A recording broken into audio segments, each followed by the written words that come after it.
السلام علیکم۔ حضرت محمد مصطفیٰ کا تعلق قریش کے باعزت اور معزز قبیلے سے تھا۔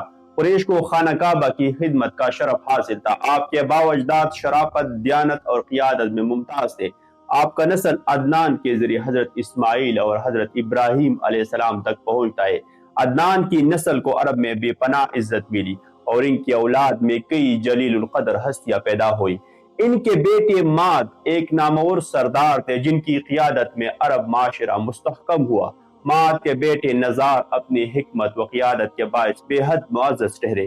پھر نزار کے بیٹے مضر، الیاس، مدرکہ، حزیمہ، کنانہ، نظر، مالک اور پھر اس کے بیٹے فہر کو بہت عزت ملی۔ ان کی نسل میں کئی عظیم سردار اور نامور قبیلے وجود میں آئے اور یہ سب قبیلے حضرت اسماعیل علیہ السلام کی اولاد میں سے تھے۔ فہر بن مالک کی نسل کو قریش کا لقب حاصل ہوا جو بعد میں عرب کا معزز، بااثر اور طاقتور قبیلہ بنا۔ فہر کے بیٹے غالب، پھر لوئی بن غالب اور پھر کعب بن لوئی نے قریش کو منظم کیا۔ کعب نے منتشر قریش کو متحد کیا اور ہر جمعے کے دن قریش کے سرداروں کے ایک مجلس منعقد کیا کرتے تھے جس کی وجہ سے قریش میں جمعے کا دن مشہور ہوا۔ ان کے وفات کے بعد مرہ بن کعب اور پھر کلاب بن مرہ نے قیادت سنبھالی۔ کلاب نے اپنی دانشمندانہ حکمت عملی سے قریش کو مزید مضبوط کیا اور ان کی عزت جزیرہ نما عرب میں پھیل گئی۔ کلاب کے دو بیٹے تھے، زہرہ اور زید۔ کلاب کے وفات کے بعد زید کی ماں نے ربیعہ بن حرام جو بنو قزا سے تعلق رکھتا تھا نکاح کر لیا۔ زید کم عمر تھا، وہ اپنی ماں کے ساتھ ربیعہ کے گھر میں رہنے لگا اور ربیعہ کو اپنا باپ سمجھا۔ زہرہ جوان تھا، وہ مکہ میں قریش میں اپنے خاندان میں رہا۔ زید کی ماں سے ربیعہ سے رضا نامی بھائی پیدا ہوا۔ وقت گزرتا گیا اور جب زید جوان ہوا تو اس کا نام زید سے قصہ میں تبدیل ہوا۔ ایک دن بنو قزا کے ایک شخص نے اس سے کہا کہ آپ ہمارے قبیلے یعنی بنو قزا سے نہیں ہے۔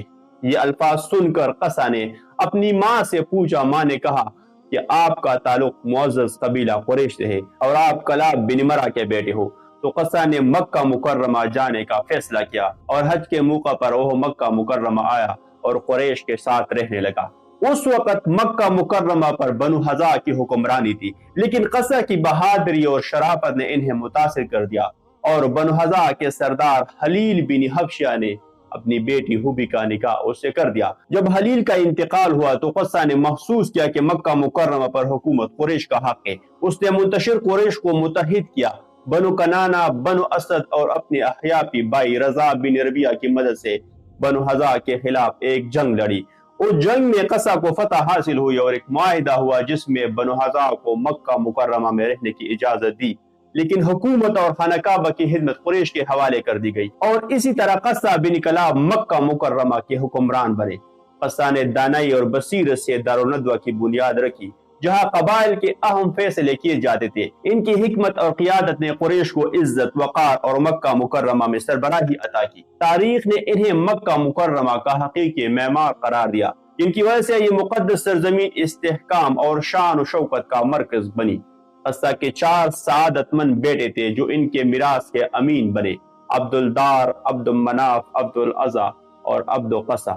قصہ بن کلاب کی وفات کے بعد ان کے بیٹوں میں اقتدار کی تقسیم کا مرحلہ آیا۔ عبدالدار سب سے بڑا بیٹا تھا۔ ان کے والد قصہ نے اپنی زندگی میں عبدالدار کو سدانہ، خانہ کعبہ کی خدمت، دارالندوہ کی سربراہی، رفادہ، حاجیوں کی مہمان نوازی اور لوا پرچم اٹھانے کے اختیارات دیے تھے، لیکن عبد مناف زیادہ ذہین اور با اثر شخصیت تھے اور قریش کے زیادہ تر قبائل ان کی قیادت کو تسلیم کرتے تھے۔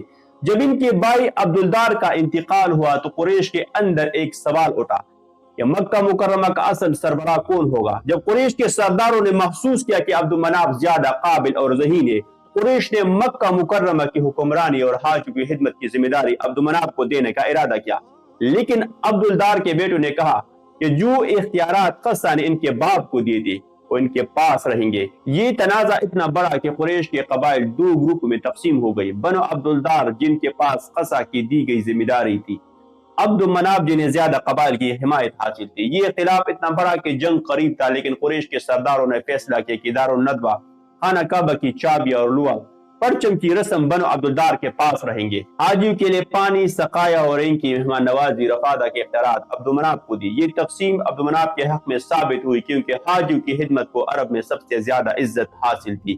یوں مکہ مکرمہ کی اصل طاقت بنو عبد مناف کو منتقل ہو گئی اور قریش میں ان کا اثر و رسوخ بڑھتا گیا۔ عبد مناف کے 4 بیٹے تھے، عبد الشمس، ہاشم، مطلب اور نوفل۔ عبد الشمس کی اولاد کو بنو امیہ کہتے ہیں، جبکہ ہاشم کی اولاد کو بنو ہاشم کہتے ہیں، جو ہمارے نبی کریم کی خاندان ہے۔ جب عبد مناف کا انتقال ہوا تو ان کے بیٹوں میں ہاشم سب سے زیادہ نمایاں تھا۔ ان کے بھائی عبد الشمس، مطلب اور نوفل بھی بااثر شخصیت تھے، لیکن قریش نے ہاشم کو اپنا سردار مان لیا۔ وہ حاجیوں کی خدمت کرتے تھے اور اس نے قریش کی تجارتی قافلوں کو منظم کیا، شام اور یمن کے حکمرانوں سے تجارت کے معاہدے حاصل کی۔ ہاشم نے قریش کے لیے تجارت کا ایک منظم نظام قائم کیا۔ قریش سردیوں میں یمن اور گرمیوں میں شام کو تجارت کے لیے جاتے تھے۔ وہ قریش کے قبائل کو متحد رکھنے میں کامیاب رہے، جس سے بنو عبد مناف کی قیادت مزید مضبوط ہوئی۔ ہاشم شام کی تجارت کرتے تھے اور ایک بار جب وہ تجارت کے لیے یثرب مدینہ منورہ پہنچے تو وہاں بنو نجار کے ایک معزز خاندان سے ان کی ملاقات ہوئی۔ بنو نجار حضرت قبیلے کی ایک شاخ تھی۔ وہاں انہوں نے سلمہ بنت عمرو سے شادی کی، جو بنو نجار کے سردار عمرو بن زید کی بیٹی تھی۔ سلمہ نہایت باوقار خاتون تھی اور انہوں نے ہاشم سے اس شرط پر شادی کی کہ وہ شادی کے بعد مدینہ میں رہے گی۔ شادی کے بعد ہاشم کچھ عرصہ مدینہ میں مقیم رہے اور پھر تجارتی سفر پر شام روانہ ہوئی۔ جب وہ غزہ موجودہ فلسطین پہنچے تو ہاشم وہاں بیمار ہوا اور اس کا وہاں انتقال ہوا۔ سلمہ بنت عمرو سے ہاشم کا ایک بیٹا پیدا ہوا جس کا نام سلمہ نے شیبہ رکھا۔ ہاشم کی وفات کے بعد ان کے بھائی مطلب بن عبد مناف نے حاجیوں کی خدمت، سقایا و رفادہ اور قریش کی قیادت سنبھالی۔ مطلب انتہائی نیک اور دیانتدار سردار تھے، ان کو قریش نے خوشی سے اپنا سربراہ تسلیم کر لیا۔ ہاشم بن عبد مناف کی وفات کے بعد ان کے بیٹے شیبہ بن ہاشم مدینہ میں اپنی ماں سلمہ بنت عمرو کے ساتھ پرورش پانے لگے۔ شیبہ کی نشوونما بنو نجار کے ماحول میں ہوئی، جہاں وہ اپنی نانا اور ماموں کے زیر سایہ جوان ہوئی، کیونکہ وہ مدینہ منورہ میں پیدا ہوئے اور وہاں پروان چڑھے۔ جب ہاشم کے بھائی مطلب بن عبد مناف کو معلوم ہوا کہ ان کا بھتیجا مدینہ منورہ میں موجود ہے تو وہ یہاں آ کر اور سلمہ سے درخواست کی کہ وہ شیبہ کو مکہ مکرمہ جانے کی اجازت دے، تاکہ وہ اپنے والد ہاشم کے ورثے اور قریش کی قیادت کو سنبھال سکے۔ مطلب کی یقین دہانی پر انہوں نے اجازت دے دی۔ جب وہ مکہ پہنچے تو شیبہ مطلب کے پیچھے سوار تھے۔ قریش کے لوگوں نے انہیں دیکھ کر سمجھا کہ مطلب کوئی غلام لے کر آئے ہیں۔ اسی غلط فہمی کی وجہ سے لوگ شیبہ کو عبد المطلب یعنی مطلب کا غلام کہنے لگے۔ مطلب نے لوگوں کو کہا کہ یہ ہاشم کا حقیقی وارث ہے اور میرا بھتیجا ہے، لیکن لوگوں میں شیبہ کا نام عبد المطلب مشہور ہوا۔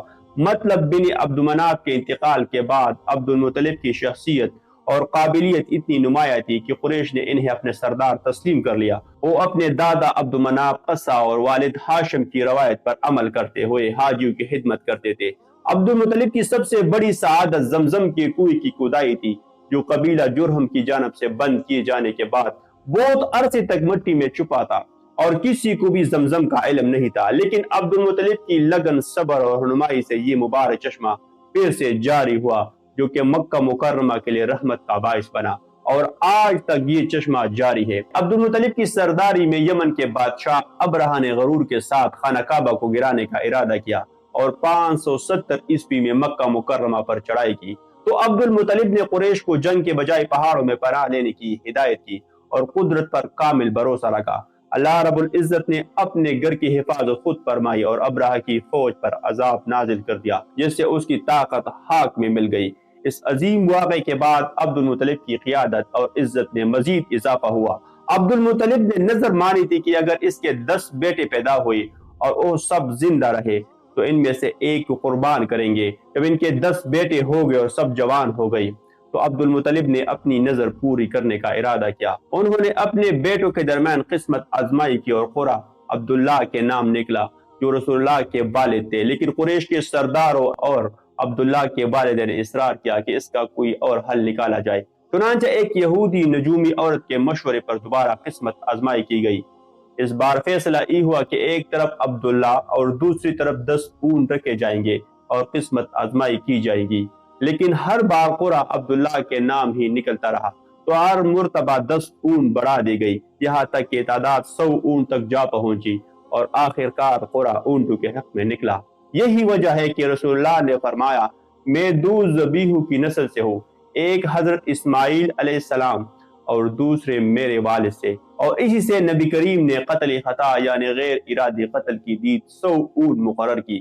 جب عبداللہ بن عبد المطلب جوان ہوئے تو اپنی خوبصورتی، اعلیٰ اخلاق اور شرافت کی بدولت قریش کے بہترین اور معزز نوجوانوں میں شمار ہونے لگے۔ تو عبد المطلب نے ان کا نکاح قریش کے معزز خاندان کی نیک سیرت اور پاکیزہ خاتون حضرت آمنہ بنت وہب سے کر دیا۔ شادی کے کچھ عرصے بعد عبداللہ تجارتی قافلے کے ساتھ شام کے سفر پر روانہ ہوئے۔ واپسی کے دوران جب قبیلہ مدینہ منورہ پہنچا تو عبداللہ بیمار ہو گئے اور اسی بیماری میں مدینہ منورہ میں وفات ہوئی۔ یوں قدرت نے نبی کریم کی ولادت سے پہلے ہی آپ کو والد کے سایہ شفقت سے محروم کر دیا۔ یہ جدائی کے بعد آپ کی پرورش پہلے دادا عبد المطلب نے کی، جو آپ سے بے حد محبت کرتے تھے، اور ان کے وصال کے بعد یہ سعادت چچا ابو طالب کے حصے میں آئی، جنہوں نے آپ کو اپنے سایہ شفقت میں لے لیا اور ہر لمحہ آپ کا سہارا بنے۔ اسی طرح عبد المطلب کی وفات کے بعد مکہ مکرمہ کی حکمرانی کسی ایک شخص کے پاس نہیں رہی، بلکہ ان کے بیٹوں اور قریش کے دیگر افراد میں تقسیم ہو گئی۔ لیکن عبد المطلب کے سب سے بڑے بیٹے ابو طالب نے قریش کے سردار کے طور پر اہم کردار ادا کیا، اور جب حضور کو نبوت ملی تو ابو طالب نے اپنے بھتیجے رسول اللہ کی ہر مشکل وقت میں حمایت کی۔ سبسکرائب۔ اللہ حافظ۔